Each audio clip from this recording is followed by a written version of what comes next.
Welcome to Next Level Greatness, the podcast. Around here, we'll be talking about all things expansion, going from good to great and from great to greatness. I'm your host, Barbie Collab. Get ready for your next level. Let's do this. Welcome to Next Level Greatness, the podcast. Today, I am so excited to share a friend with you. I've had a friend from France for over 24 years, and we just reconnected. She's a published author, and we reconnected because she sent me a text after seeing some of my posts around money. And I said, why don't we hop on the phone and create a podcast, and let's dig in to your money stories. So we are just going to call her Jeanne. Welcome, Jeanne. Thank you, Barbie. It's so nice to talk to you again. It's been such a long time.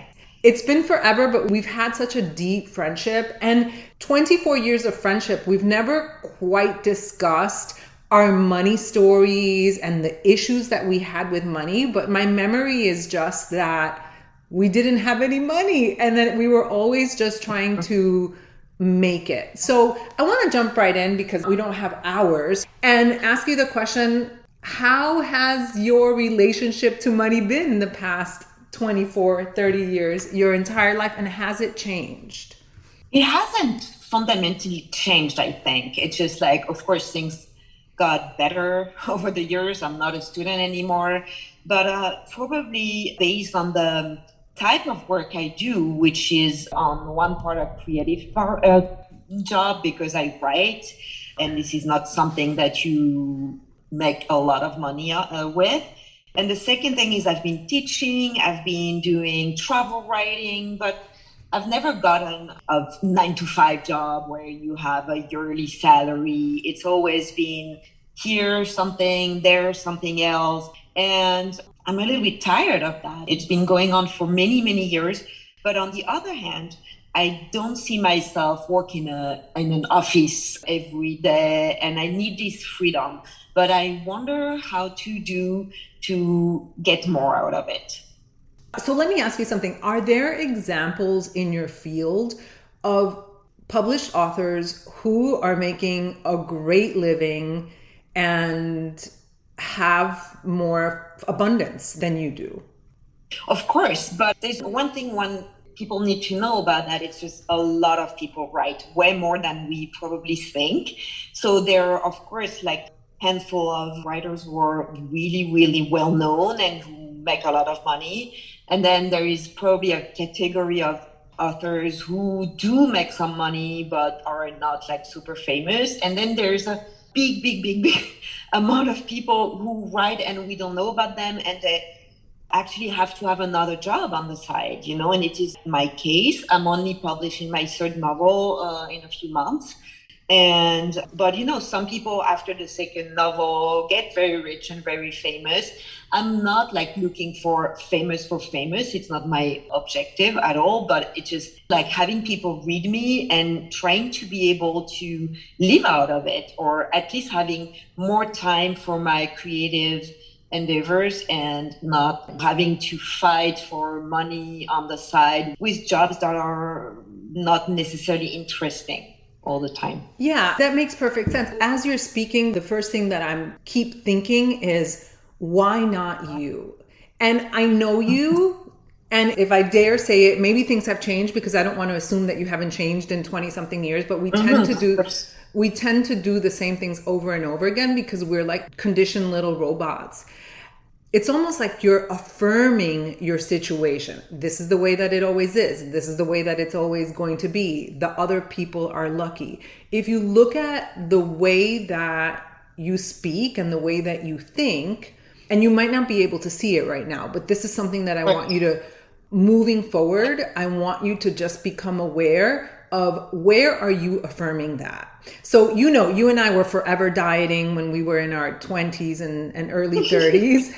I would always be like, do I look fat? Does this look like this on me? Oh my God, I'm so fat. Even if I wasn't, right? But what I didn't realize was that in speaking that way, I was actually affirming that situation, and I was affirming that things would be that way. And I wonder if that's something that you're doing, because when you say, well, I'm always broke, or I'm always just getting by, or this is just the way that it is, then you close yourself to the possibilities that might be right in front of you. Well, yeah, that's definitely.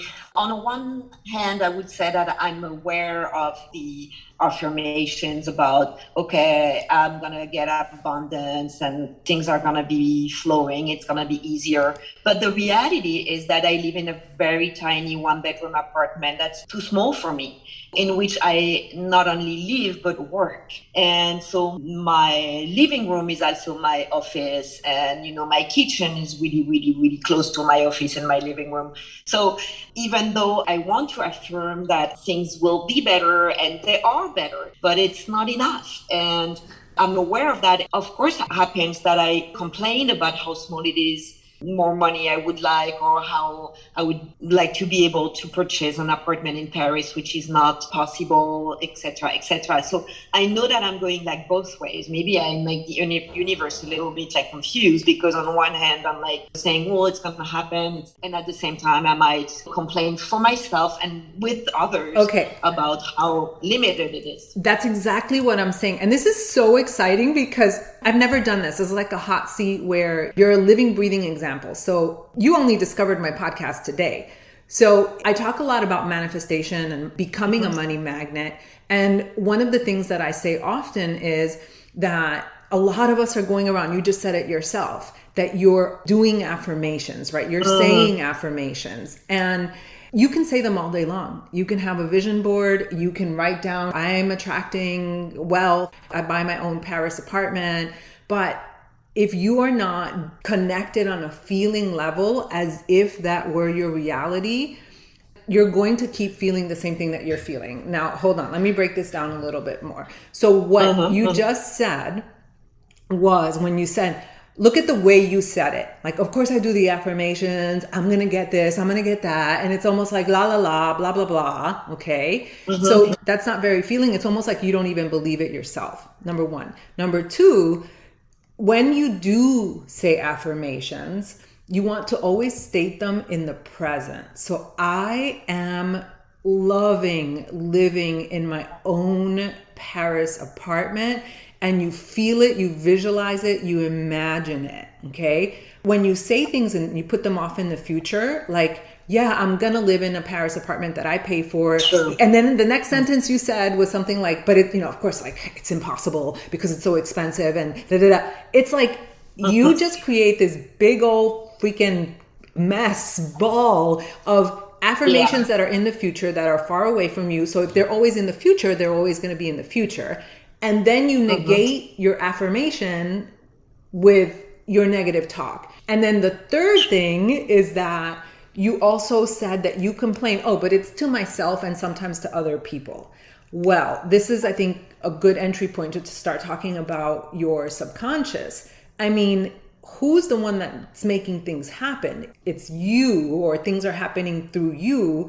And so does it matter? This is a question for the listeners and for you, like, does it actually matter if you're talking to yourself and saying, I'll never be able to do this. I mean, this is impossible. Yeah, I'm grateful that I have food and that I'm able to publish 3 books, but my kitchen is right next to the bathroom and the bedroom in my office, right? And so, yes, you're talking to yourself, but your subconscious mind doesn't care if it's negative or...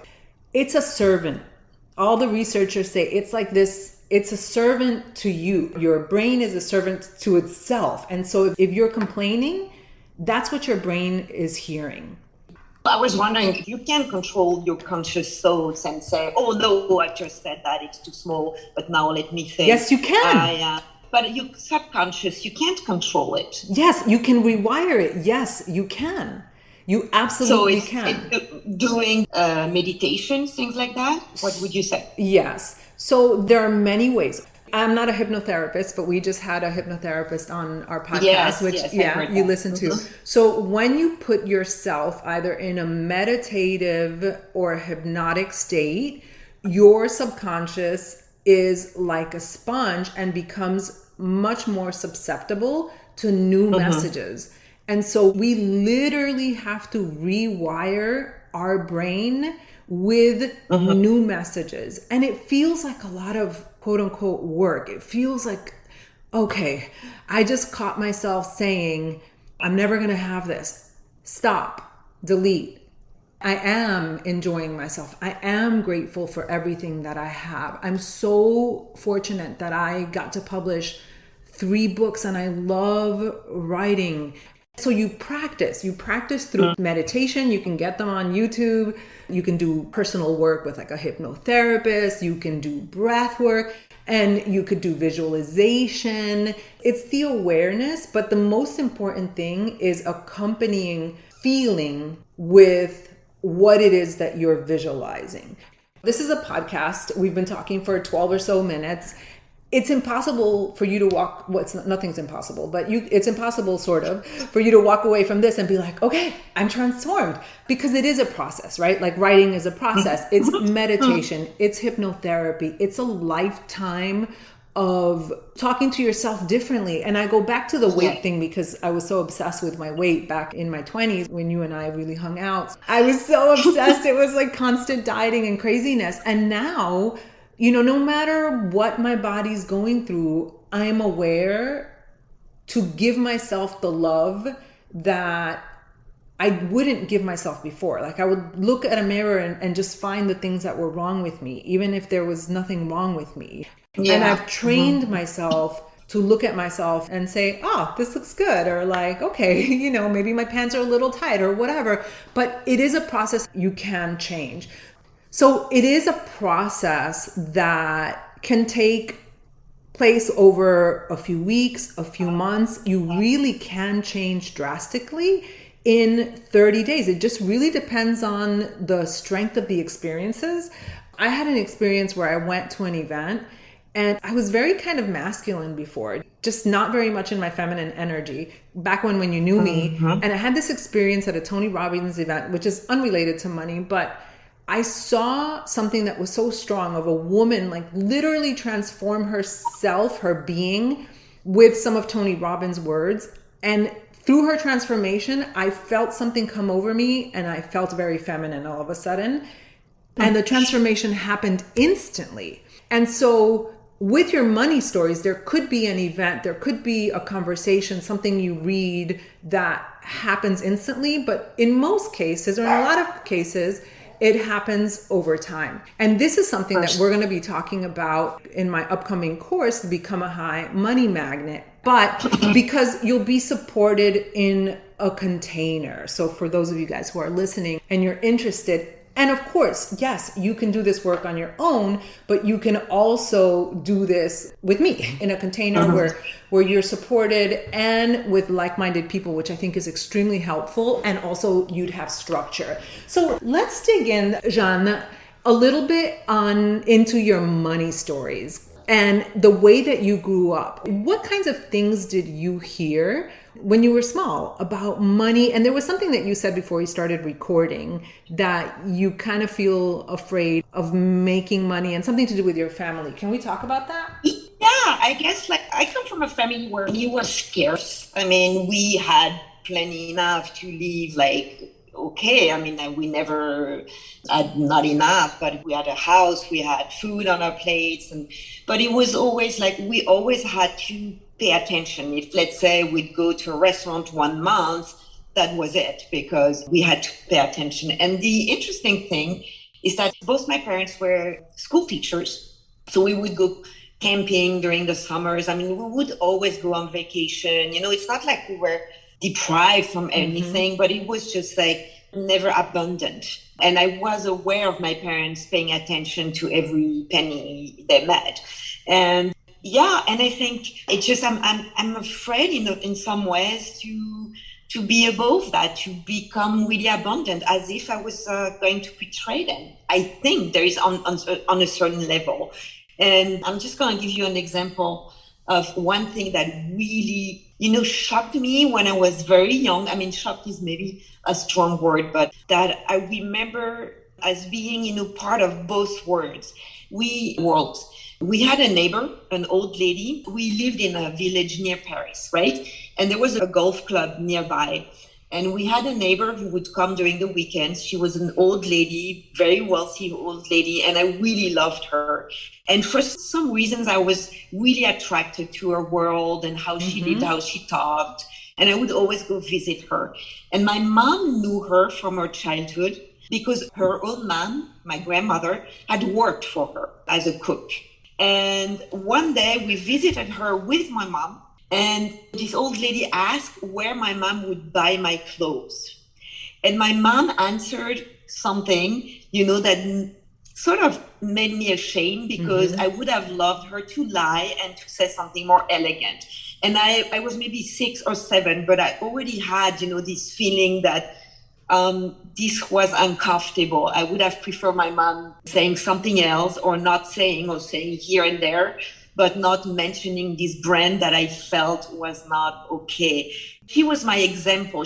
I was admiring this woman and I was like hoping that I would enter her world at some point, And in a way, I'd say like culture somehow, because my world now is a world of culture, of being in a world where people publish books or do art things. But I haven't gotten to the point where I do make money enough. That's such a beautiful story. I can relate. What was your mother's reaction to this older woman? What was her attitude towards this woman that was wealthy and part of this different world? I think my mom was just like staying where she didn't pretend to do something else. By the way, this old woman knew because she had known my mother since she was a child. So it's not, I already had this feeling that I had to adapt. And okay, this is so huge. This is so huge. Do you feel how huge this is? So, I have goosebumps. Your mother wasn't pretending to be something else. She was just herself, and this is what it is. And she just had full acceptance. Your little child self, little Jeanne, wanted that thing and wanted your mother to lie because she wanted more. So, yes. And of course, your mother is your life source, right? She's the one that feeds you. She's the one that supports you. She's the one that's supposed to be your role model. And then here you are having this role model and someone that you look up to that is part of a different world. So it only makes sense that an adaptive strategy for you as an adult would be to do the same exact thing that your mother did, which was to adapt and to accept. I see your face. I wish people could see your face.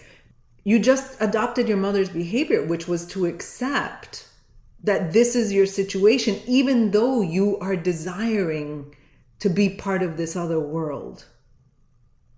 Yes, except that what happened is that in a way, I am part of this other world. Yes. By, for example, like getting my PhD. Yes. By, getting into, and that's belong to a certain world now on the cultural aspect, not on the wealth aspect. You know what I mean?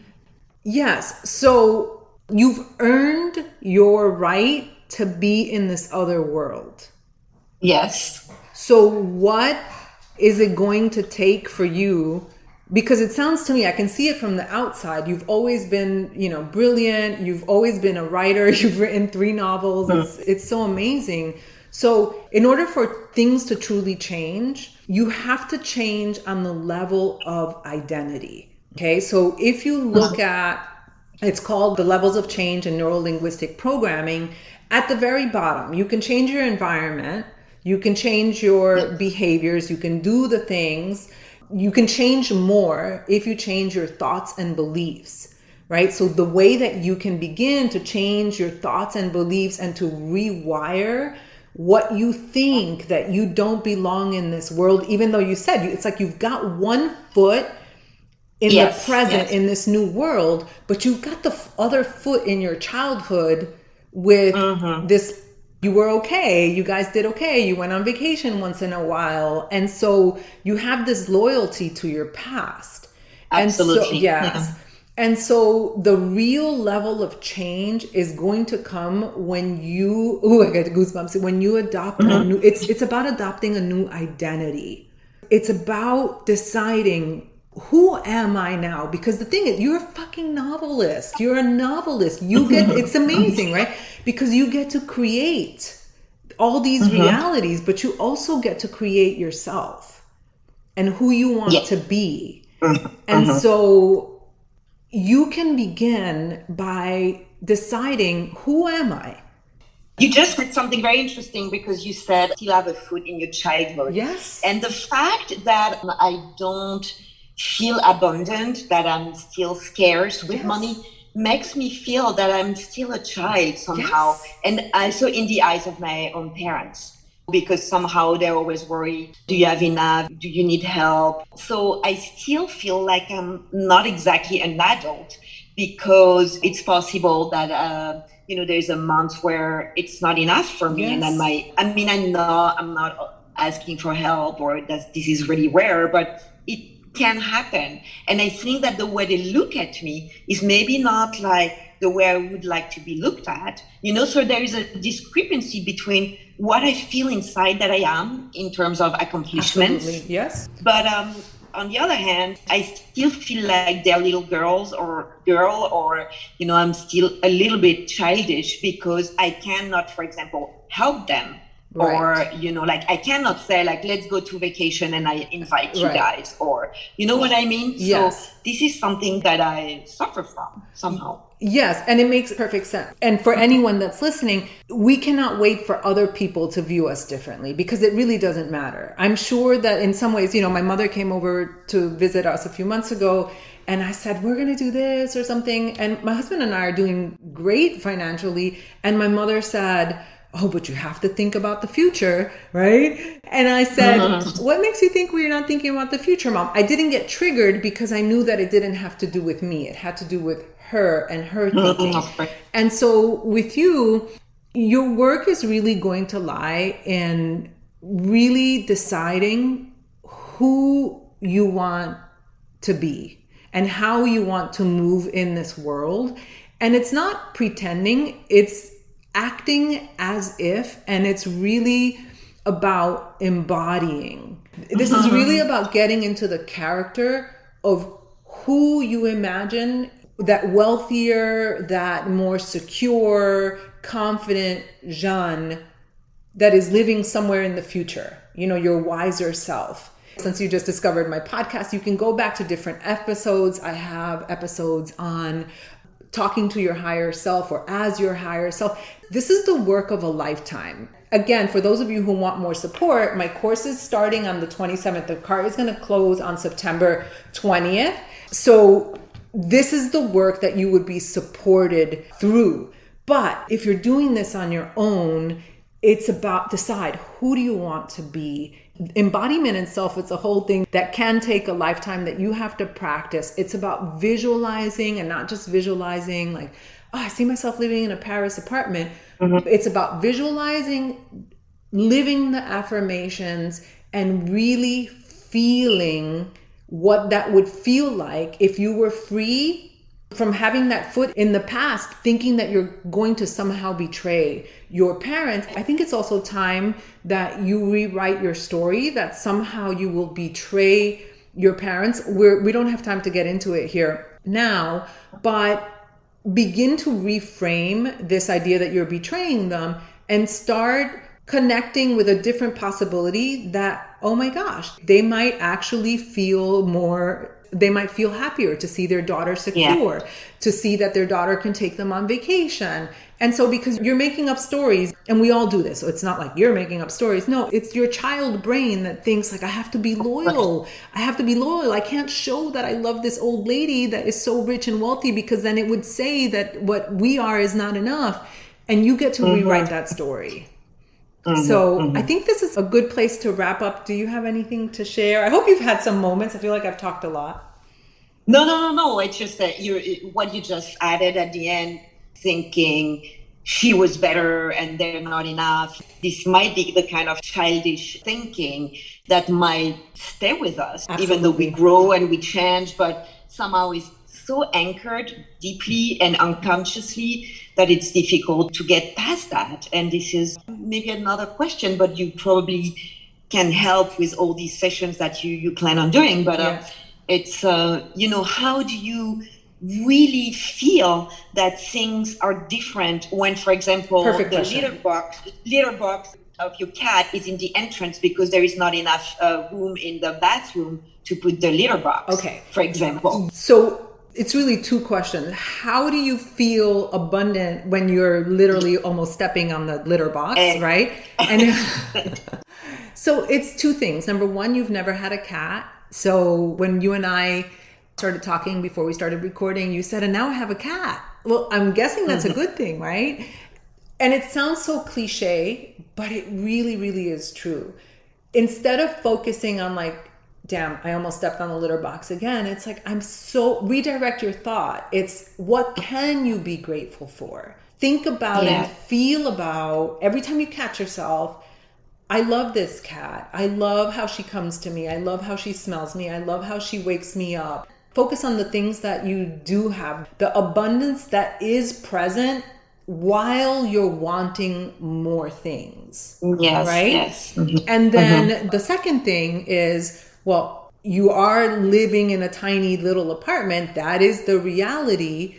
But you can begin to think about other things, and it's related to what I just said. You can begin to think about other things that you are grateful for. So let's say you go to Paris, and it's like working out a muscle. You go to Paris and you are seeing an apartment and you just admire the apartment from the outside and you love that light fixture at the corner of the street. So you appreciate what you're seeing, even if it's not yours. And so you get in that mode of appreciation, even if the apartment's not yours, even if this beautiful couch is not yours. And then you can begin to practice by doing little affirmations that are like, oh, wouldn't it be nice to have this apartment? Or like, try to hold on to little emotions that do bring you pleasure, that do bring you joy. And then think about, so this is all very conscious. This is how we retrain our brain. So you think about like, ooh, this feels good right now. Ooh, this is such a nice thought. This is such a nice memory. You can also think about something that you were successful at before, when you felt really good about something, whether it was like love or whatever, it doesn't matter. And then you attach that new thing that you imagine that it would feel like. So you imagine that it would feel so freaking amazing to live in this new Paris apartment that you own and to have overflow. And you attach it to that feeling that you're having when you're feeling good. And then it's going to get easier because, right, how do you know how you're supposed to feel? No, true. I want to share a last story if you want. It's funny because, you know what, before I published, I wrote for 10 years before I got published. I mean, you know that. And at some point, I wanted to publish so badly that I took books with covers that I liked. And I wrote my name on it and I put some glue on it and a title that would be my title. And I was looking at that book, you know, as if it was my book. That's and great. At some point, it happened. That's it. You manifested. Yeah. And so focus on the fact that you've manifested 3 books, and now where people have been trying to get published and never get published, right? So focus on the fact that you have published, that you have manifested, and start doing everything that we've talked about on this episode. You'll go back and listen and start seeing, how can I expand that? How can I attract more? How can I be more grateful? Or where can I be more grateful? When it comes to manifesting, it's not necessarily, how can I do this? Do I have to work more? Do I have to try harder? It's more opening up to yourself to the possibilities that abundance is everywhere, that there could be someone that absolutely loves your book, that is a famous person, and that makes a tweet or shares on social media, and then your book goes viral, and then look, you have quote unquote overnight success, which is not overnight, right? The possibilities when it comes to manifesting in our life are endless, but we just get so stuck in our litter box of how things are supposed to happen. And life can be like that, especially if we keep affirming that that's the way life works. But life can also really, really be like Amélie. It can really be magical, but we have to be open to it. All right. Thank you so much. That's so nice of you that you organized that session with me. I really appreciate it. Yeah, you have a lot to think about and to chew on. And you Yes. guys, thank you so much for tuning in. And again, if you want some details on my upcoming course, I'm so freaking excited about it. It's not, I'm like out of my skin. The link is in the show notes, and I will see you guys next week. Thank you. Did you love that episode or what? Make sure to leave me a review and let's connect over on Facebook in Your Empowered Life community. I'll see you next time.